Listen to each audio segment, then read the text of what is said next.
But of course, we will always try to preserve that as an alternative, even if we fix Medicare Part D in a way that we need to. Senior care is even better, it's more efficient, and it was a good product of bipartisan effort here in the state, and I was the key player in Washington making sure that we didn't lose it when President Bush's administration suggested that they might get rid of it. So, yes, we will keep pushing for it. You know, one of the things that you talked about was sustainability of Social Security. You know, when Social Security was first passed, people only live a few years, 2, 3, 4 years after they were eligible. Now that people live 15, 20 years.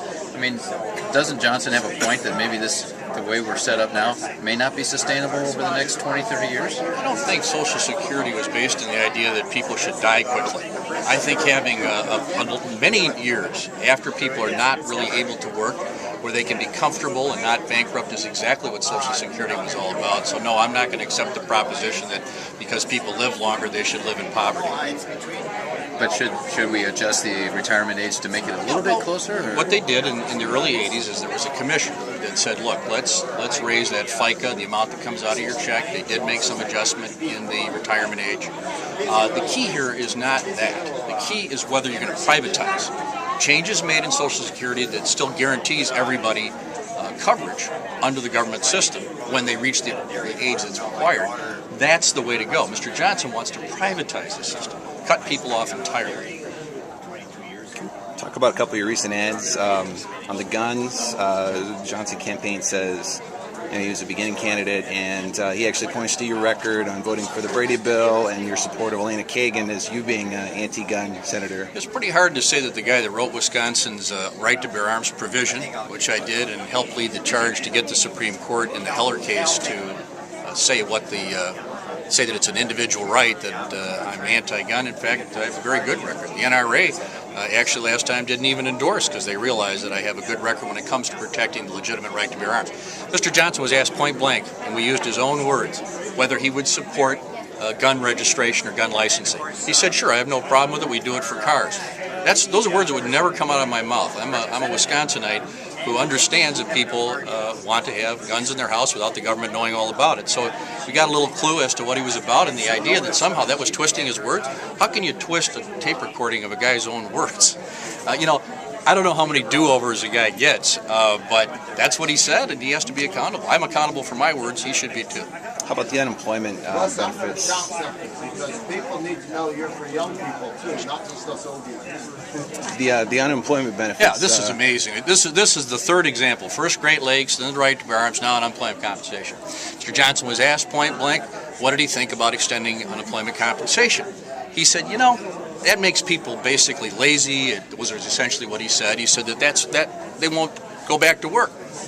Now he's trying to say it's only because it wasn't paid for, but that's not what he said. He thinks unemployment compensation insurance is not a good thing for people, even though Wisconsin innovated the idea as one of the great progressive traditions. So, you can't have both sides of all these issues. I only take one side of an issue. And he is acting far more like a politician than I ever have by constantly editing what he says. Here's what happens. He states what he really thinks. Then his staff says, Ron, you can't say this. And he goes, I didn't hear it.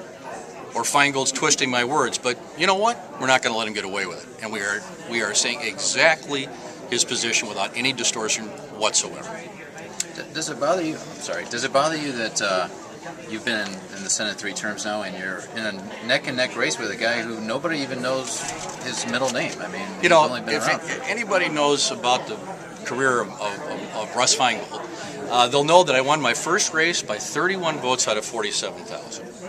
That I had a very tough race in 1998 where all the pundits in the country on Saturday night before said I was going to lose. No one is more used to close races, and frankly, I love being the underdog. Let me have it. Is this a change of tone for you this year? You came out attacking as well early on, and you've been on an attack pretty much the entire If you look back to my record, I am always going to draw a contrast between the positions, and yes, I am more than comfortable and always have been pointing out, as I did in my very first ad. What was my first ad in my whole career? I went to my opponent's homes, and I said, look, it wouldn't be so bad if you had like 2 guys in the Senate who aren't multimillionaires. That's not attacking his wealth. It's just pointing out that it isn't a bad thing for America if there are like 3 or 4 people that aren't millionaires. But of course, almost everything we've said and everything we've said in our advertisements on TV have been about the issues, whether it be about the Great Lakes or jobs.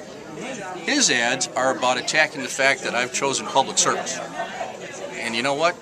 Public service is an honorable thing, and we're not going to apologize for honest, hard work. Sir, the president's going to be in the state next Monday. week, right? You're going to be at 1 or 2 of those events? Absolutely. I'm delighted that the president is coming here. The president has fought for the working people of this country. He's helped get the economy moving with the recovery bill and the HIRE Act for credits for employers. The health care bill does enormous things for the people of the state. I will greet him with open arms. Is it good politics to be seen with him right now? Absolutely, and you know what? I don't care. Because Barack Obama is trying to do the right thing for America, and I am doing that with him. So politics don't matter. We're trying to help the people of this country out of the mess that they were handed and that the president was handed. So, of course, I am proud to stand with our president, who Wisconsin chose overwhelmingly.